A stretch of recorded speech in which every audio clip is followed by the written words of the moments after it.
Welcome to episode number 21. This one's on lighting.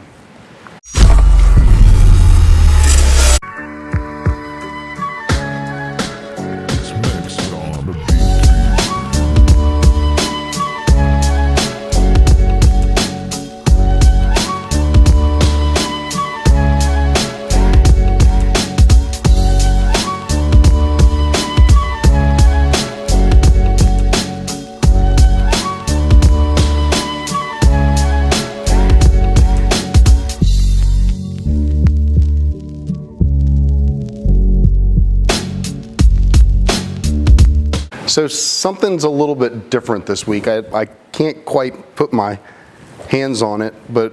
Yeah, Marcus has bought these new lights and they're LED, right? Yeah, these are LED. To make us look better, but I can't see. So we're gonna leave it up to you guys to tell us if you like the lighting or better or not. But in the meantime, we're gonna talk about lighting and why it's so important in the production of video. Absolutely, so... Let's go. Awesome. All right, so when it comes to lighting, you're really going to see three main types of lighting, and that's strobe, natural, and continuous. And Marcus is going to talk about what each of those are and what kind of scenarios you use each of them for. All right, so the very first type of lighting that you're going to have is this big orange thing that sits in the sky most days, at least down here in the south. So, and that is natural lighting. That can be whether you're outside or whether you're inside and you're just allowing some of the light to come in through a window or something. It's not real easy to control, although you can use things like bounces, which, hold on just one second, I'll show you what one of those looks like. This is a reflector. You can use these to bounce light back on someone from the sun. The next kind is a strobe light. And if you've ever had an experience as a child, maybe you went to Sears and got that family portrait or something, the strobe lights are those big lights that when the person presses the shutter button, you hear a flash, or you get a flash, and you know, the light comes and everybody's lit up, and you know, they look fantastic, right?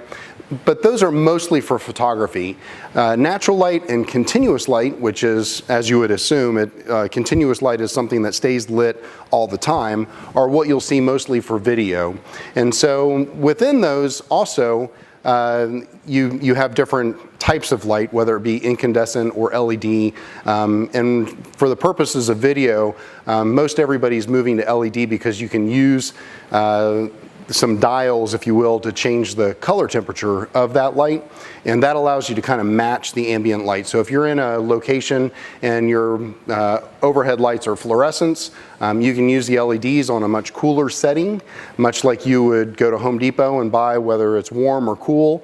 You can match those LED lights to the incandescent or the or the fluorescent lights in the space, and it just creates a much better feel. So, but those are the types of lights that you might see, and next we're going to talk about why light. So why use light? We want to use light in the production of photography or video to shape the picture, or perhaps even to set the mood.